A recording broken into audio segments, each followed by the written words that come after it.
Mitch Robinson, congratulations on a truly hard-fought victory for the club.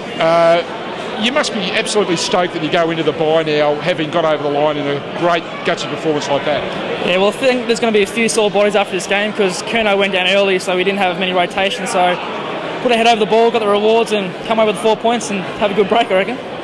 You seem to relish those sorts of games. Is that a fair comment? Is it the sort of game that you used to, perhaps on a smaller scale, admittedly, but back home in Tassie on those, those wet, muddy grounds? Yeah. Well, I had a couple of different roles tonight. I was meant to be playing on Fisher, and it's pretty hard to get back in the, the defensive forward. So other than that, nah, it's pretty good, I guess. But went in the midfield in the last half and got a few touches in there, which I love being in midfield. So.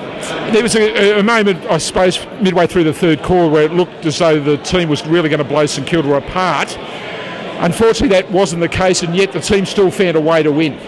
That's been our focus this year, is ruthless. So we've been going really well with that. The boys ran out the last quarter, pretty good. So they had Raph Clark come on in the last quarter, which gave them a lot of legs, and we just, stuck deep. We grinded it out, and I'm really proud of the boys. We obviously had a few more shots than St Kilda did, Mitch. Bad kicking was hurt us against Richmond. It was the same against Adelaide.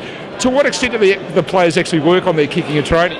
Well, I don't know. There's a fair bit. Like we try and minimise a lot of training during the week when we've got a short week or long week. So the boys would have a few kicks this week, but it just comes down to the game night. And I think Satana had a few shots and missed a few, but we'll go into when we get back from the break and really focus on it. Do you see it as a concern? I mean, you could argue that the game really shouldn't have got to where it did tonight.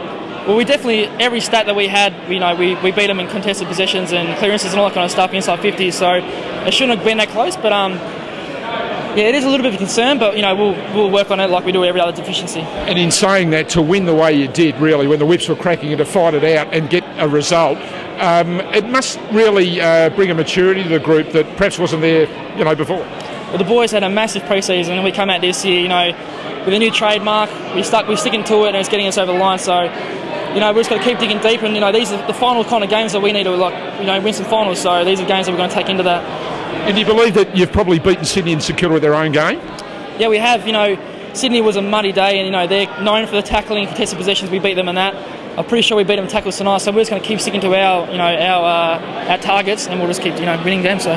Final question: what are you doing for the bye? I'm going to Byron Bay with a girl, so have some fun up there, get some sun. Terrific, Mitch. Behave yourself. Well done and well earned. Yeah, thanks, mate. Cheers.